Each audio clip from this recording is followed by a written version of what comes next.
Buenas. Con esto estaremos complementando un capítulo más del contenido programático de la carrera. El día de hoy estaríamos resolviendo núcleo central.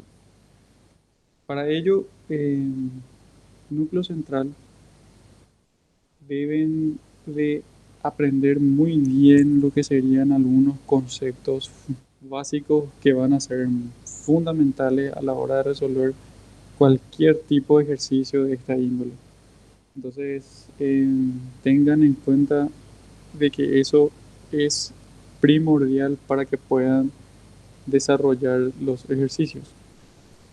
Normalmente, en la teoría, en los exámenes, suelen salir preguntas en donde la primera pregunta normalmente suele ser que elaboren el concepto de núcleo central de cinco formas diferentes, o tres por lo menos.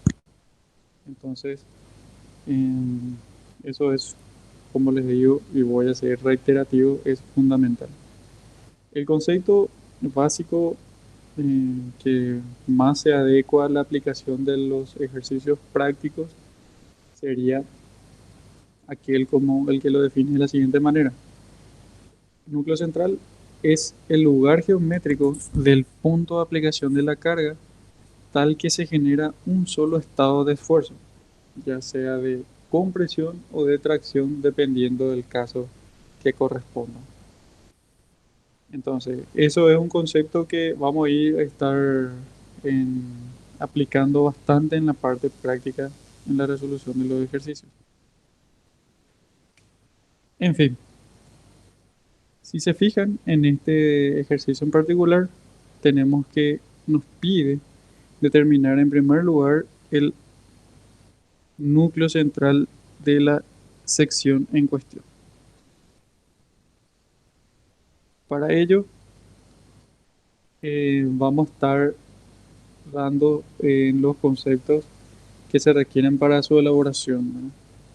Entonces, nosotros tenemos que por teoría, la coordenada del punto del núcleo central en el eje Y sería igual a eso, Y igual a menos radio de giro en el eje Z al cuadrado sobre la intersección de la línea neutra en cuestión con la ordenada. En este caso sería Y. La otra expresión sería que Z menos radio de giro en Y al cuadrado sobre Z de la línea neutra. Es decir, que es la intersección de la línea neutra con el eje Z. Una mnemotecnia que puede servir bastante es que los el subíndice de la coordenada del, del núcleo central debe coincidir con la intersección de de la línea neutra con el respectivo eje, en este caso Y. Eso es para que sepan y que tengan una mnemotecnia y puedan recordarse. Ahora, nosotros esta expresión, si la trabajamos un poquito más, tendríamos que el radio de giro en z al cuadrado, ¿a qué es igual? A inercia en z sobre el área. Así también en I tendríamos que es inercia en I sobre el área. Entonces, si estas dos expresiones llevamos en numeral, ¿qué se tendría? Que la coordenada en Y del núcleo central no es más que inercia en Z sobre área intersección de la línea neutra con el eje Y.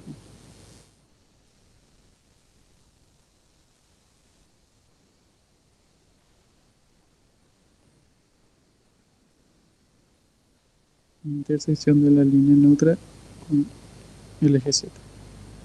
¿Se entiende? Estas ecuaciones que estamos mirando acá son básicamente para piezas con secciones o secciones con ejes simétricos, con un eje de con un eje simétrico, exactamente. Puede tener uno o puede tener dos, ¿verdad? Ahora, si nosotros queremos generalizar eso, ¿verdad? Si queremos tener, por ejemplo, si tenemos una pieza en forma de L, esto ustedes ya estarán viendo en la parte teórica, pero a modo de repasar nada más quiero ahondar en eso, entonces, sin dejar de pasar eso, quiero que tengan en cuenta. Entonces, para una sección en particular L,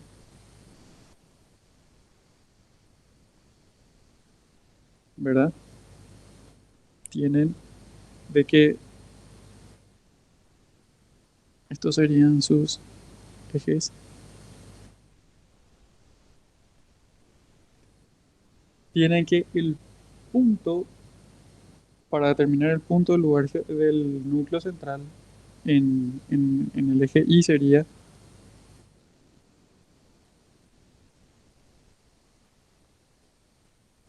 menos 1/A, que es el área, inercia en Z sobre intersección de la línea neutra con el eje Y más el producto de inercia y Z sobre la otra intersección. Análogamente, menos 1/A, inercia Y sobre Z de la línea neutra más producto de inercia sobre intersección de la línea neutra con el eje. Entonces, estos dos, estas dos expresiones, como les digo, son referentes a una sección que no tiene un eje simétrico. ¿Se entiende? Tengan en cuenta esta aplicación. Perfecto. Entonces, para este ejercicio en particular, vamos a estar viendo lo que sería solamente como tiene un eje simétrico, que en este caso es Y, que tenemos acá, que sería este eje, entonces automáticamente el producto de inercia en ambos términos se eliminan y quedaría en la fórmula que ya expresamos en esta manera. ¿Se entiende? Entonces, vamos a borrar un poquito esto. Ok, perfecto. Entonces, prosigamos la construcción del núcleo central. Inviertan todo el tiempo necesario y suficiente de tal manera a que puedan elaborar de la mejor manera posible el núcleo central, ya que su elaboración es muy geométrico. ¿Se entiende? Entonces, el dibujo tiene que estar bien escalado y tiene que estar bien graficado como para que ustedes puedan aprovechar los datos que pueda brindarnos a la hora de elaborar el núcleo central. Entonces, si nosotros graficamos, sería en este caso la sección de una T invertida, ¿verdad?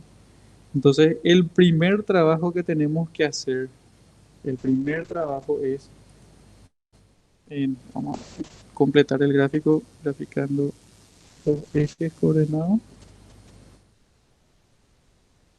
Este sería Z y este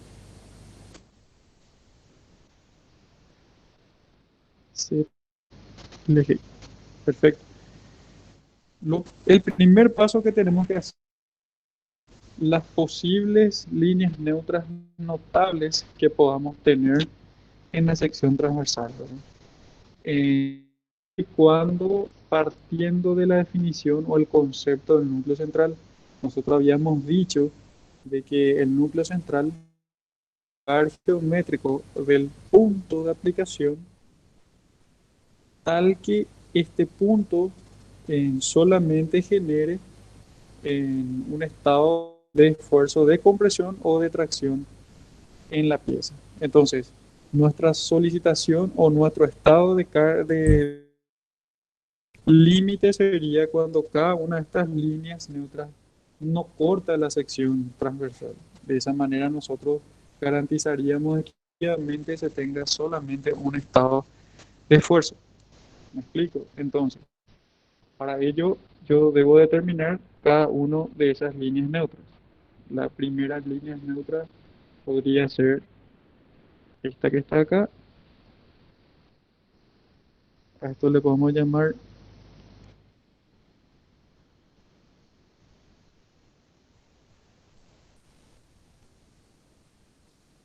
línea neutra 1. La siguiente sería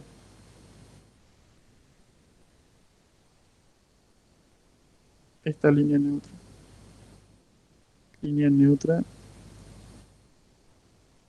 2. La siguiente sería esta línea neutra. La siguiente sería esta. La siguiente.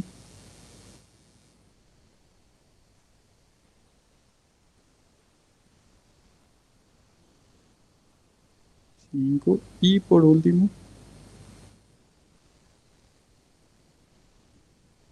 la línea neutra 6. Es decir que con estas 6 líneas neutras posibles, yo estoy generando 6 puntos para determinar el perímetro o los puntos notables del núcleo central. ¿Me explico? Entonces, una vez que yo grafico las líneas neutras notables en mi sección transversal de tal manera que no se generen otro tipo de esfuerzo en la pieza más que en este caso de compresión, eh, paso a elaborar una tabla. Fíjense de que nosotros no imponemos a que ustedes necesariamente o sea obligatorio de que realicen en una tabla, este tipo de tabla que les voy a mostrar, sino que es más bien para que ustedes tengan sus datos de la mejor manera, eh, de la mejor manera posible y que esté bien ordenado. Entonces, solamente a eso es lo que yo quiero apuntar. Entonces, la tabla que utilizaríamos sería la siguiente.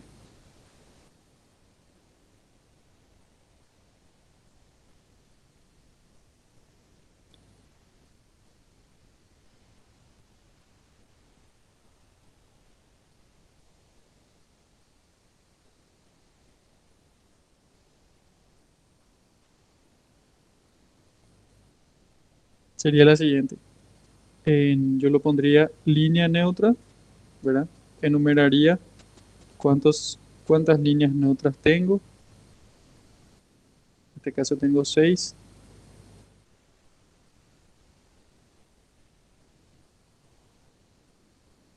¿verdad? Entonces sería línea neutra 1, línea neutra 2, línea neutra 3, línea neutra 4, 5 y 6. Así sucesivamente. Por otro lado, en otra columna generaría las intersecciones de cada una de estas líneas neutras con cada uno de los ejes. En este caso le llamaría I de la línea neutra, Z de la línea neutra. Y, por supuesto, como último tendría la coordenada del punto que se correspondería al núcleo central en I y en Z. Entonces, si ustedes se fijan, yo sé que para mi línea neutra uno, que es esta, solamente tengo una intersección en el eje Y, en tanto que en el eje Z, eso se intersecta en el infinito, ¿verdad? Entonces esto pongo infinito. Lo mismo sucede con la línea neutra 4, infinito. ¿Qué sucede con la línea 3? Línea neutra 3 y línea neutra 5. Se intersectan en el infinito, pero en el eje Y. Entonces sería el 3 y el 5. ¿Me explico? Entonces, de tal manera que eso en mi cálculo, como está en el denominador, automáticamente eso ya me genera una coordenada que en este caso va a ser cero, ¿verdad? Entonces, si yo tengo una coordenada en z infinito, significa que mi coordenada del núcleo central sería cero para ese punto, en esa coordenada. Entonces, lo mismo sucede acá y esto es en y, 0, 0. Entonces, de esa manera ya voy quitando rápidamente los puntos notables. Bueno, y en- con los otros puntos sí tengo que determinarlo geométricamente, ¿verdad? Entonces, para ello sería, para la línea neutra uno tengo una I1. Para la línea neutra 2, si se dan cuenta, tengo intersección en este punto y en este punto. Tengo dos puntos, quiere decir que tengo la coordenada en Y y en Z. Entonces tengo una, perdón, esto sería una I2 y una Z1. ¿Se entiende?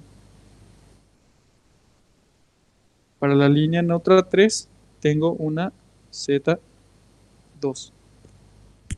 Para la línea neutra 4, que es la horizontal, que es esta, solamente tengo un I.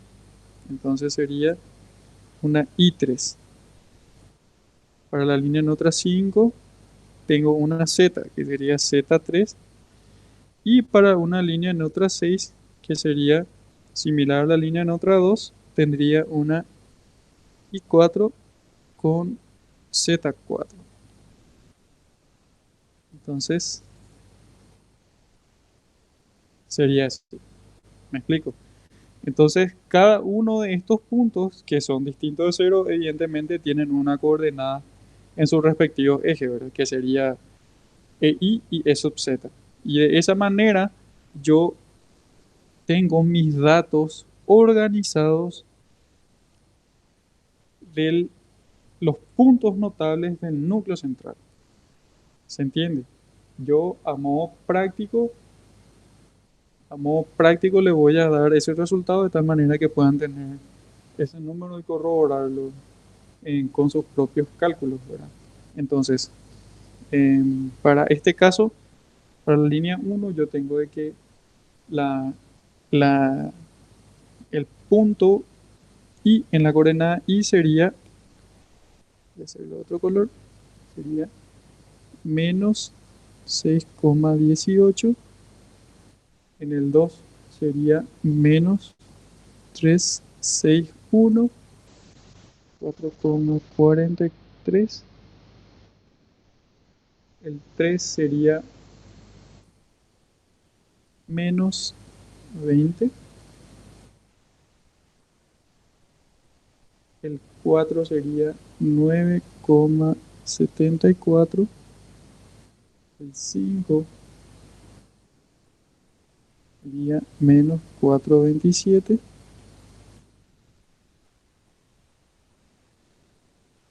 Y el 6 sería 361 menos 4,43. Que si ustedes se fijan, como, como es simétrico entre la línea 2 y línea neutra 6, los dos tienen que tener el mismo valor, pero en signos contrarios. ¿Me explico? Entonces, tengan mucho cuidado con eso. Y puede ser una manera de verificar, ¿verdad? Entonces, de esta manera nosotros tendríamos en una tabla ordenada todo lo que respecta a la ubicación del núcleo central. Entonces, con esto vamos a tener en cuenta en otra hoja para poder desarrollarlo.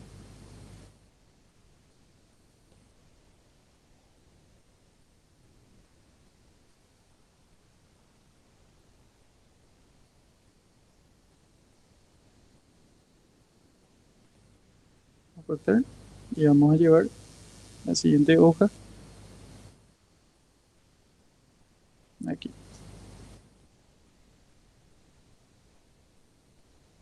Acá. ¿Ok? Entonces con eso nosotros tendríamos los datos principales para graficar el núcleo central, que vamos a proceder justamente a su determinación. Entonces, grafico nuevamente la sección transversal. Ustedes con mayor precisión podrán tenerlo en una hoja cuadriculada. Entonces, podrán corregirme, ¿verdad? Teniendo en cuenta nuevamente el eje, tengo acá y tengo acá. Ok, voy a indicarlos con los puntos rojos, sería cada uno de los puntos, ¿verdad? Primero voy a marcar la orientación de mis ejes, en este caso es Y, esto es Z.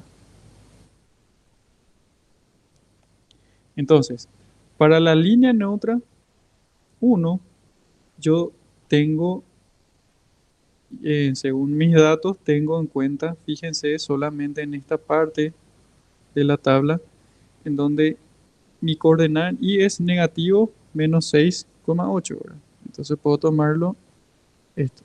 Este sería el primer punto.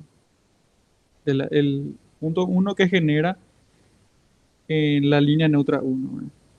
En la línea neutra 2 tengo que es Y negativo menor que la coordenada 1, pero Z positivo, ¿verdad? Que tranquilamente, independientemente del dato, puede estar fuera o dentro de la pieza, ¿verdad? Como les mencioné, em, ustedes van a poder hacerlo con mayor precisión, ¿verdad? Entonces yo le coloco al punto 2 de esta manera. Al punto 3 lo coloco como tengo Z en Y es 0 y en Z es 20, ¿verdad? Entonces tengo más o menos acá, sería el punto 3. El punto 4 tengo en Z0 y positivo 9,74. Este sería mi cuarto punto. Mi quinto punto sería en I0 y menos 4, ¿verdad? Puede estar acá. Este sería el punto 4. Y por último tendría el punto 6 que como les mencioné es simétrico al punto 2, solamente que es su espejo, ¿verdad? Tiene coordenada Y negativa y Z negativa. ¿Me explico? Entonces esto es, aquí, perdón, esto es el punto 5 y esto es el punto 6.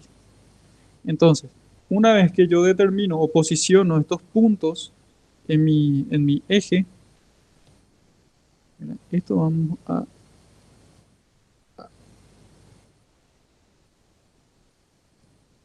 corregir. Imposible. Entonces vamos a mantener, esto sería 5. Entonces lo que yo tengo que hacer es determinar nada más ya o formar el área determinada por estos puntos notales. Entonces tengo de esta manera: 1 4 con el 5, 5 con el 6, 6 con el 1, 1 2, 2 3 y 4 3. ¿Me explico? Entonces, este perímetro determinado por los puntos son los puntos límites en donde yo puedo aplicar una carga de tal manera a que me genere solamente un estado de esfuerzo, ¿verdad? Estos puntos son esos, esos estados que me generan. Si ustedes se dan cuenta, aplicando la carga en el punto uno a mí me genera una línea neutra de este tipo, línea neutra uno. Si aplico en el punto 2 tengo este tipo de línea neutra. Si aplico en el punto 3 que es en el eje Z, tengo esta línea neutra, que sería en este caso 3. Si aplico en el punto 4 tengo esta línea neutra. Y si aplico en el punto 5 tengo esta. Y por último, si aplico en el punto 6 tengo esta línea neutra. Esta voy a corregir. Ahí. Entonces, esta sería mi línea neutra 6. ¿Me explico? Ahora, si ustedes se fijan, ¿qué significa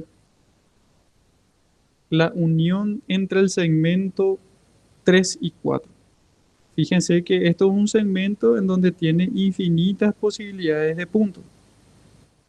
Fíjense qué sucede entre la intersección de la línea neutra 3 y la línea neutra 4. Si ustedes se fijan, esta era la línea neutra 3 y esta es la línea neutra 4. Entonces, nosotros tenemos su intersección en este vértice. ¿Y qué ocurre en ese vértice?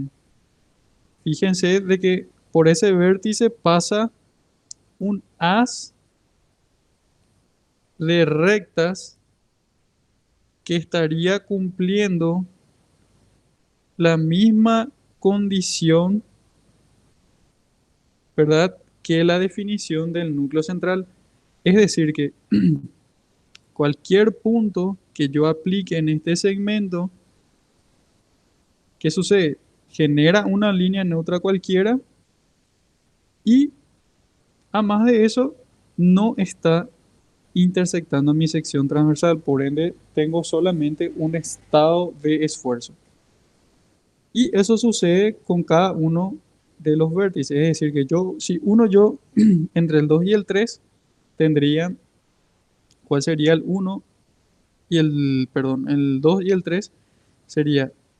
Este sería el 2 y el 2 sería este. ¿Sí? Entonces el punto en cuestión es este. Entonces, entre cualquier punto que yo utilice entre estos dos segmentos, voy a estar teniendo siempre un haz de recta que pase por ese vértice y que no esté cortando la sección transversal. Ojo con eso. ¿Me explico? Y ustedes se preguntarían, ¿puedo aplicar la carga dentro de esta área?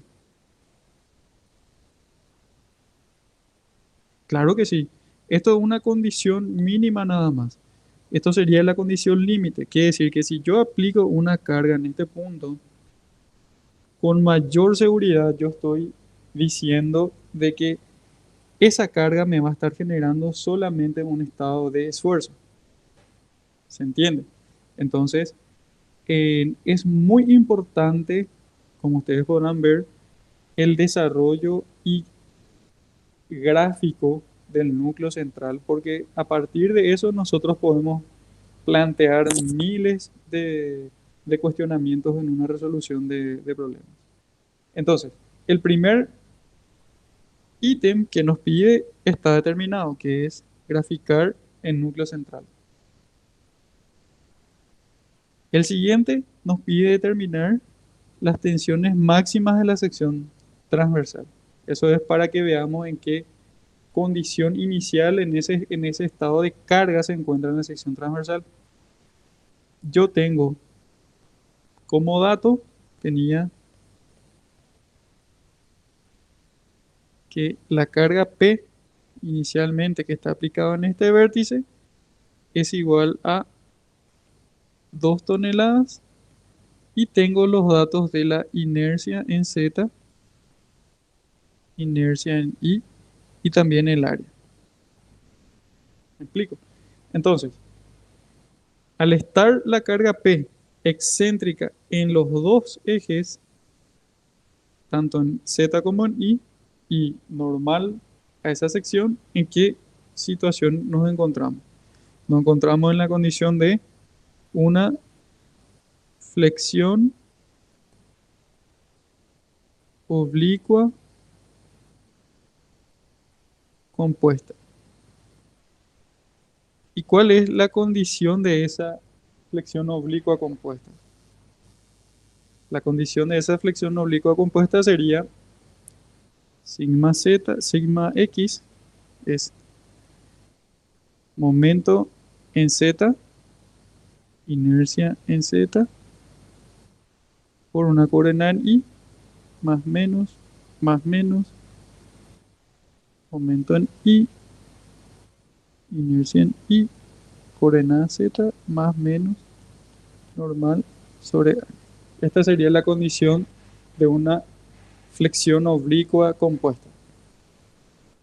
Entonces, reemplazando cada uno de esos datos, tendríamos de la siguiente manera. ¿A qué sería igual el momento en Z?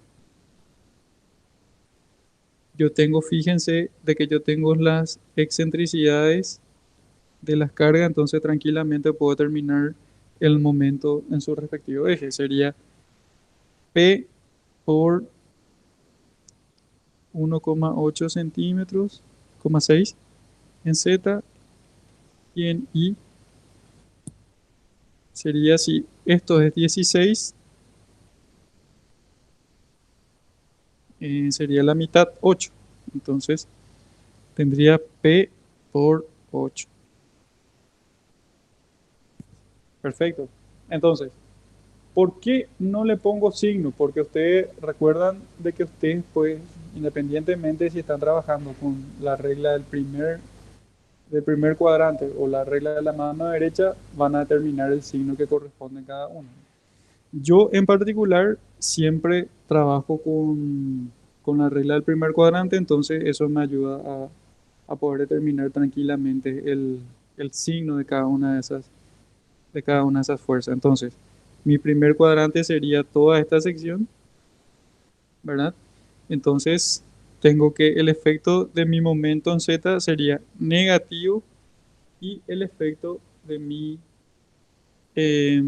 perdón, positivo sería porque tracciona y en Z comprimiría, en Y comprimiría. ¿Se entiende? Entonces, tengo como datos mi inercia en Z, mi inercia en y tendría que ver cuáles son los puntos con mayor solicitación en Z y en Y para introducir en esta expresión, ¿verdad? Entonces, eh, dado eso, ¿cuáles serían los puntos más solicitados para que puedan tener esa determinación? Si ustedes se fijan, el punto, voy a hacer un poquito de espacio acá, voy a volver a graficar mi sección transversal,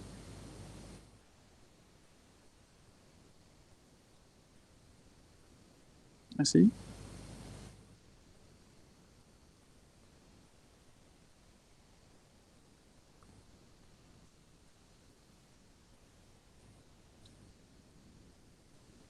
Sería mi eje en Y, mi eje en Z.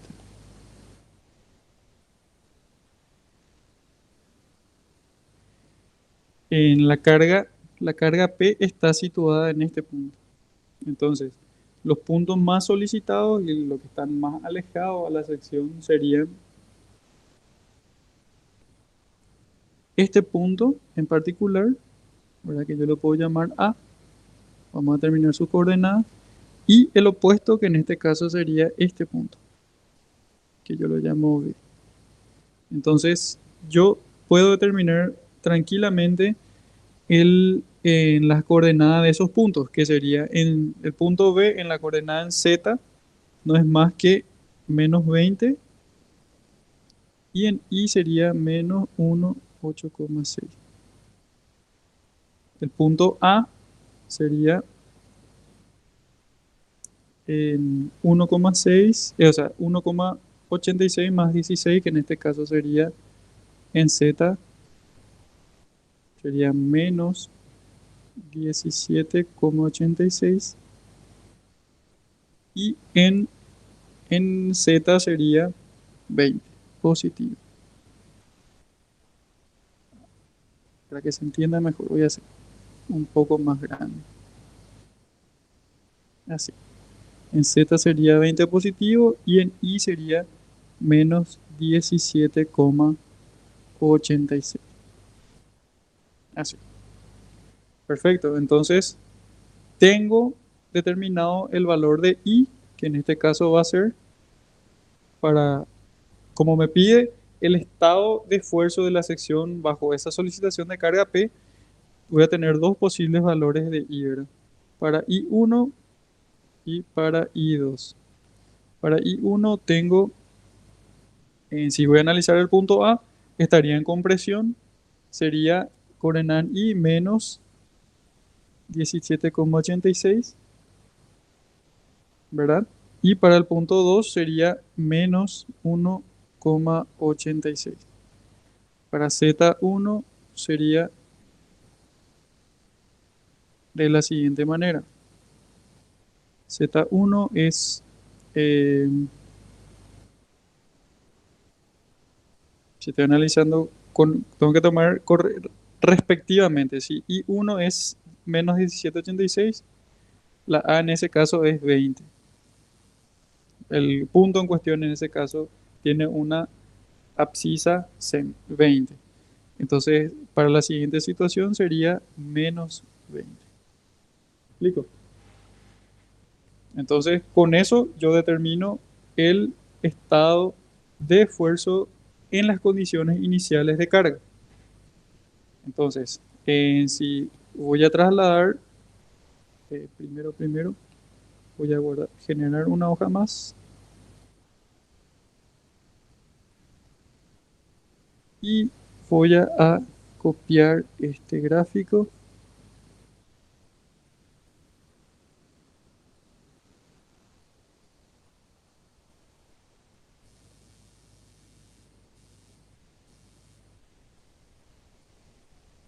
Acá. Entonces, en esas condiciones dadas, yo tengo de que mi distribución de esfuerzos sería de la siguiente manera. Trazo estas líneas por A y B. Tengo el centro, que no necesariamente tiene que estar coincidiendo la línea neutra con el origen de coordenadas de mi eje cartesiano, ¿verdad? Trazo una perpendicular a estas tres rectas y determino mi diagrama de esfuerzo, que en este caso es de compresión y de tracción, cuyos valores son, al reemplazar esos valores del, del sigma. En este caso, yo les voy a dar ese valor y ustedes verificarían. Sería 5,473 kilogramos por centímetro cuadrado y positivo sería 1,527 kilogramos por centímetro cuadrado. Entonces, de esta manera estaríamos determinando las tensiones máximas que están actuando con esa carga P, actuando en esa posición. ¿Me explico? Entonces, estaríamos determinando prácticamente en dos de los requisitos que nos están solicitando en el problema. Ya hallamos el núcleo central de la figura, calculamos las tensiones máximas y por último nos condiciona el problema de que si la pieza no resiste a la tracción, evidentemente solamente tiene que estar sometido a un esfuerzo de compresión. Nos pide determinar el valor y la posición de la carga P1, tal que actuando simultáneamente con P, en este caso actuando con P, que ya sabemos tiene una posición fija y única, produzca solo un esfuerzo de compresión tal y como se indica en la figura. Es decir, que tal y como se indica en esta figura que tenemos como dato. Me explico. Entonces, si ustedes se dan cuenta, eh, voy a pasar a otra hoja de tal manera que no se me solape mucho los datos. Si ustedes se dan cuenta, si ustedes se dan cuenta, en este gráfico en particular, tenemos acá de que debe reunir esas condiciones actuando una carga P1 en simultáneo con P. ¿Me explico? Entonces, fíjense, si nosotros tenemos un esfuerzo máximo de compresión en este punto y esto que tiene acá es un estado de solicitación de esfuerzo igual a cero, significa de que esto es una línea neutra. Nosotros básicamente nos fijamos en nuestra línea neutra eh, generada, o sea, dónde debe estar ubicado la resultante entre P y P1 de tal manera que me genere esta línea neutra. Y yo ya lo tengo. Si me voy a la primera hoja, en la primera resolución,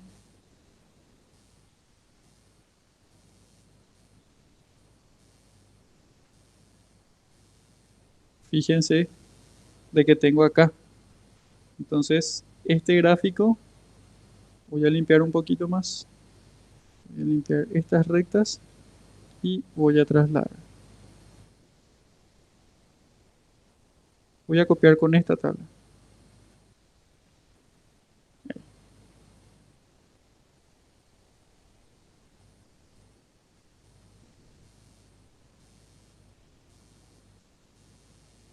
Entonces, fíjense, fíjense muy bien. En este caso, yo tengo de que para el gráfico, para cumplir la última condición, mi línea neutra debe ser la que tengo acá, similar a esta. ¿Y quién es esa? Mi línea neutra 2. Entonces, para mí, el punto donde debe estar ubicado la resultante entre P1 y P2 es el punto 2, que yo ya lo tengo. Yo ya tengo las coordenadas de las resultantes que no son más que estos dos puntos. ¿Se entiende? Entonces, ¿cuál es el dato que yo, al interpretar nada más el concepto, ya tengo? Es que la resultante entre P y P1 tengo las coordenadas de esa resultante que es en Y, en Z y en Y, ¿verdad? Lo podemos llamar de esta manera. Sería 4,43 positivo y la coordenada en Y de la resultante no es más que menos 3,61. Yo ya tengo el dato de P. P, sus coordenadas, yo sé que es una coordenada para respetar el orden nada más, sería P. P estaba actuando acá, ¿verdad? Que sería en Z es 8 positivo y en I P es menos 1,86. Entonces, ¿qué es lo que no tengo? Lo que no tengo son datos de P1 y tampoco no dispongo de su coordenada en Z como su coordenada en Y. ¿Se entiende? Entonces, a partir de eso yo puedo determinar tranquilamente ese problema. Pero ¿qué pasa? ¿Qué tengo como dato? Y fíjense de que yo tengo como dato el esfuerzo que genera la resultante aplicado ya en 2, que sería 5 kilogramos por centímetro cuadrado de compresión. Entonces, evidentemente que la carga al estar colocada en la posición 2, ¿qué solicitación tengo?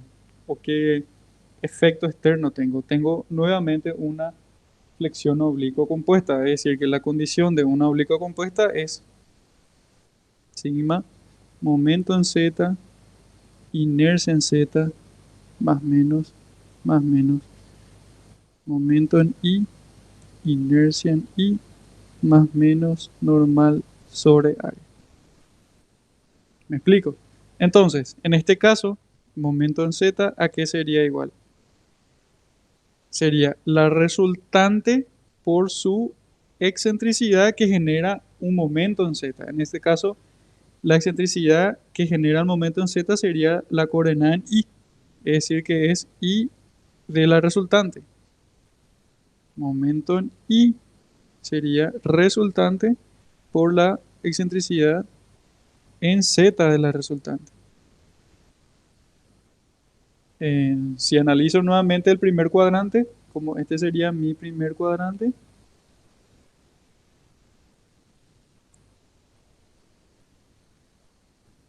tendría que el momento en z sería tracción y en i sería compresión.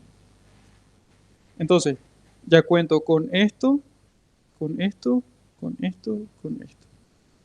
¿Se entiende? También cuento con esto como dato, que es 5 kilogramos por centímetro cuadrado negativo. Tengo el área y la n sería la resultante. Entonces, llevando esto, vamos a llamarlo en doble asterisco.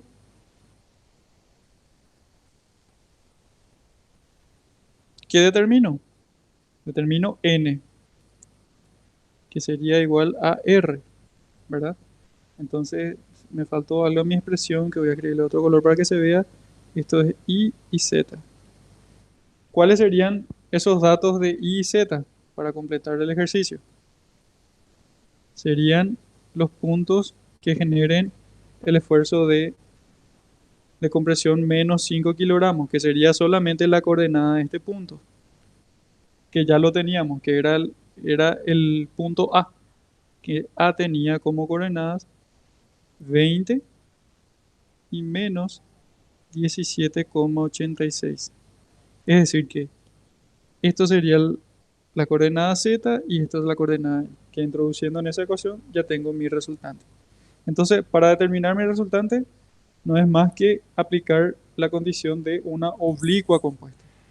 Entonces, teniendo mi resultante, mi fuerza P, puedo hallar la fuerza P1, que en este caso ya sería prácticamente por un despeje, ¿verdad?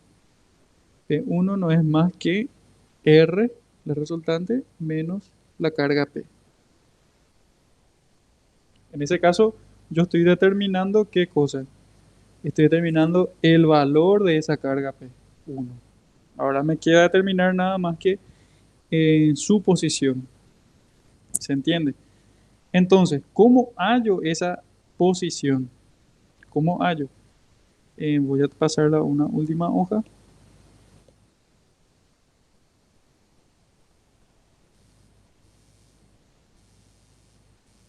Fíjense, nosotros tenemos de que la resultante tiene que estar aplicado en este punto 2, que está acá, y que no necesariamente está coincidiendo con el punto P1. O sea, P. P está actuando en este punto y P y la resultante de 2 en este punto. La resultante en ese punto 2. Entonces, lo que queremos hallar es la posición de P1. Entonces, lo que se debe cumplir es que la resultante, que el momento en Z de la resultante tiene que ser evidentemente igual a la sumatoria. Voy a hablarlo vectorialmente, ¿verdad? a la sumatoria del momento en z de P más el momento en z de P1. Análogamente, en I de la resultante, I de P más I de P1. ¿Me explico? Entonces, yo tengo puedo determinarlo tranquilamente. Entonces, ¿cómo hago eso? Y tengo de que mi resultante es resultante por su coordenada en I. Recuerden de que era la coordenada en I la que producía el momento en Z de la resultante, ¿verdad? Y era positivo, es igual a ¿qué sería? Sería igual a P por su coordenada en I también, que en este caso es 86, que también es positivo, ¿verdad? Y P1 sería por su coordenada en I, que yo le llamé E, perdón, E de I de P1. Si ustedes se fijan, yo tengo dato R, tengo su excentricidad en I, tengo dato P, esto es un número, ya tengo P1 de la ecuación anterior, entonces lo único que me queda es determinar su posición. Análogamente, si yo hago el momento en I sería R por EZR negativo es igual a menos P por 8 menos P1 por su excentricidad. En las mismas condiciones, yo tengo que esto es dato, dato, dato, dato. Mi única incógnita, su posición. Mi ecuación 2. De esta manera tengo determinado tanto el valor de P1 como su posición